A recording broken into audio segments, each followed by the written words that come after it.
What are some interesting things that happened in 2001 but got ignored because of 9/11?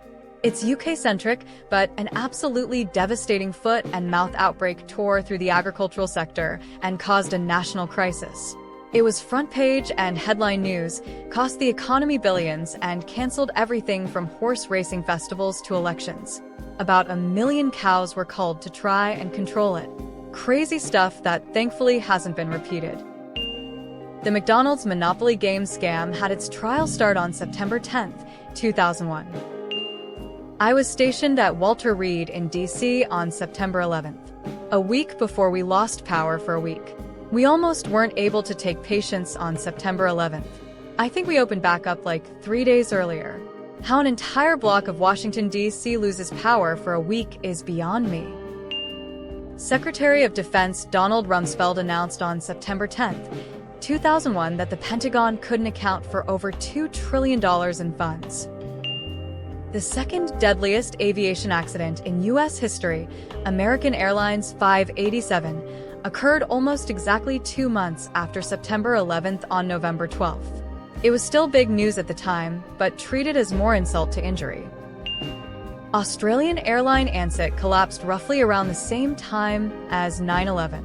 It was wild watching the media juggle the horror in the US and the collapse of Ansett.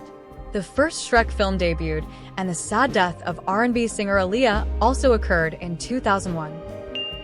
Mariah Carey's album Glitter came out on September 11th. On September 10th, 2001, Rudy Giuliani was the outgoing mayor of NYC who was sleeping on his best friend's couch after being caught having an affair by his wife. He was being treated for prostate cancer, and no one cared at all about him.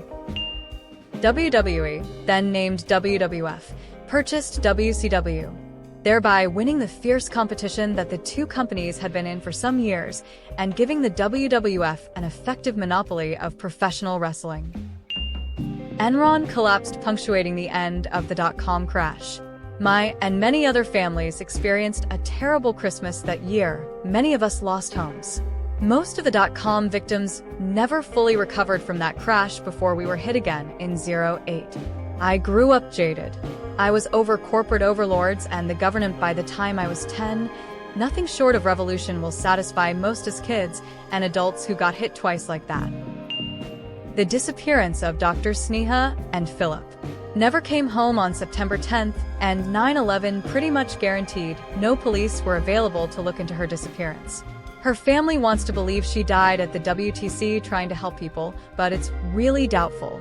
No one saw a medical provider matching her description, and she should have stood out in the WTC lobby among mostly male first responders, and other doctors who tried reporting to the WTC were turned away and told to report to nearby hospitals. Chandra Levy was the last big story before September 11th. I remember. It was all anyone talked about, then barely ever again, understandably so. Unrelated string of mailed anthrax attacks on members of Congress a week after September 11th. It was a great year for movies. New Harry Potter movie, Lord of the Rings, Shrek came with its first masterpiece, Ocean's 11, Fast and the Furious 1, Monsters Inc., Black Hawk Down, A Beautiful Mind, Training Day, and probably a bunch more that I forgot. Daft Punk released One More Time. The first draft of the human genome got announced that year. Massive science W, but 9/11 understandably overshadowed pretty much everything. Chandra Levy, a Washington intern who disappeared. She was seeing a married congressman at the time, and it was front page news almost every day until 9/11. Her body was later found. Microsoft released Windows XP.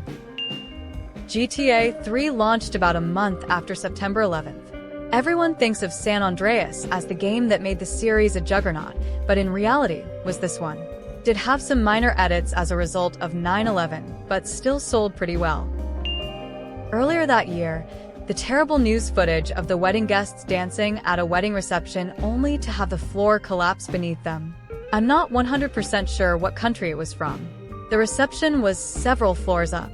As shocked as I was seeing that, it paled in comparison to what I would see on TV of the horrific events of 9/11. At least a couple albums were pulled from release because they included cover art about planes flying into buildings. One of them, IDRC, even featured the WTC. Sharks. No one mentioned the intense media focus on shark attacks yet, huh? Seemed to be all over major networks, and even Time or Newsweek. Jay-Z released the album The Blueprint on September 11th. Despite the coincidentally unfortunate timing, the album still sold 427,000 units in its first week and really launched Kanye West's career as a producer, which he used as a launching pad for his own solo music career. It was an album that greatly shaped the trajectory of hip-hop in the 21st century. The first iPod was released. The mayor of my town was killed, and the crime was never solved. We woke up to the news of his death.